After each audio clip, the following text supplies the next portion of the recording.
धन धन सद्गुरु तेरा ही आसरा, सूखे डंडे को हरा किया। सरसा शहर से प्रेमी राम शरण खजांची शहंशाह जी के एक अजीब करिश्मे का वर्णन इस प्रकार करता है। सन 1958 में बेपरवाह जी का पुराना नाम लेवा प्रेमी वजीर दरबार में काफी सेवा किया करता था। इस कारण उसके मन में अहंकार आ गया कि डेरा सच्चा सौदा का काम उसी के सहारे चल रहा है। अगर वो डेरे में न आए तो डेरे का सारा काम रुक जाएगा। ये सोचकर प्रेमी ने दरबार में आना बंद कर दिया। संत महात्मा फिर भी बहुत दयालु होते हैं। वे चाहते हैं कि किसी तरह जीव का प्रेम मालिक से बना रहे। ये सोचकर शहंशाह जी ने उसके घर बुलावा भेजा। बुलाने पर भी वो कभी आ जाता और कभी नहीं।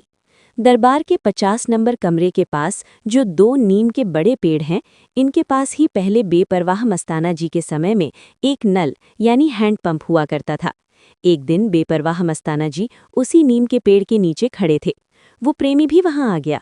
उस समय भी वो अपने पूरे अहंकार में बेपरवाह जी के पास खड़ा था। इस पर शहंशाह जी ने फरमाया, बताओ आसमान के नीचे कौन सा खंबा लगा है जिसके सहारे ये खड़ा है? तू समझता है कि सच्चा सौदा मेरे सहारे है और मेरे बगैर चल नहीं सकता? यहाँ लाखों वजीर धक्के खाते फिरते हैं, मस्ताना उनकी तरफ मुंह भी नहीं करता। तेरे दिल में तो अहंकार है कि मैं ही सच्चा सौदा को चला रहा हूँ। उसके बाद मस्ताना जी महाराज ने पास ही पड़ा एक लकड़ी का बिल्कुल सूखा डंडा उठा लिया और नल के पास वाली थोड़ी सी गीली जमीन में जोर से गाड़ते हुए फरमाया, आज से 8 दिन तूने सच्चा सौदा के अंदर नहीं आना। अगर आएगा तो मारेंगे। 8 दिन के बाद आना। 8 दिन के बाद अगर ये सूखा डंडा हरा न हुआ तो हम फकीरी छोड़ देंगे। 8 दिन तक वजीर घर में बहुत ही बेचैन रहा। सच्चा सौदा आने का उसे हुक्म नहीं था। अगर आता तो उसे डर था कि मस्ताना जी मारेंगे। 8 दिनों के बाद वो दरबार में आया। उस समय बेपरवाह मस्ताना जी तेरावास के बाहर खड़े थे। शहंशाह जी उसके आते ही उसे उस डंडे के पास ले गए और फरमाया, अरे इसे ध्यान से देखो। सचमुच ही वो सूखा डंडा हरा हो गया था और उसमें छोटी छोटी नई नई कोपलें निकल आई थीं। सच्चे पातशाह जी का ये अनोखा करिश्मा देखकर वजीर बेपरवाह जी के चरणों में गिर पड़ा और फूट फूट कर रोने लगा।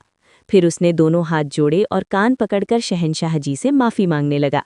साईं जी, मुझसे बहुत भारी गलती हो गई है, मुझे बख्श दो। मैं आगे से ऐसी कोई भूल नहीं करूँगा। मेरे मन ने ये गलती करा दी है। सर्व सामर्थ्य बेपरवाह मस्ताना जी महाराज ने पूरी कड़कती आवाज़ में वचन भरमाया, जिस ताकत के सहारे ये सच्चा सौदा है वही ज़मीन आसमान को बनाने वाली है।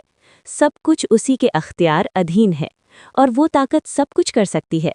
सावण शाह साईं निरंकार की ताकत एक पल में ही जल को थल तथा थल को जल कर सकती है, परंतु ऐसा हुक्म नहीं है। परमात्मा तथा अहंकार का तो शुरू से ही वैर चला आ रहा है। जहाँ परमात्मा है वहाँ अहंकार का नामो निशान नहीं होता। वह जहाँ अहंकार है प्रभु परमेश्वर वहाँ से करोड़ों कोस दूर रहता है।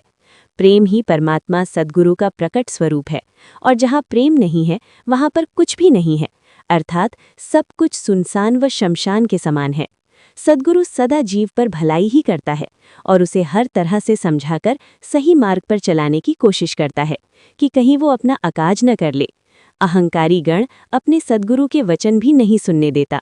इसलिए प्रेमी भी अहंकार के कारण अपने आप को ही सच्चा सौदा को चलाने वाला मान बैठा था। वो दरबार का पुराना वफादार प्रेमी था, परंतु मन में अहंकार आने से सद्गुरु के दर से दूर होता जा रहा था।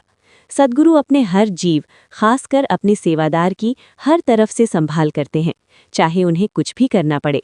वे अपने सेवादार प्रेमी को गुमराह होने से बचा लेते हैं, चाहे उन्हें थोड़ी बहुत अपनी ताकत का भी प्रदर्शन क्यों न करना पड़े।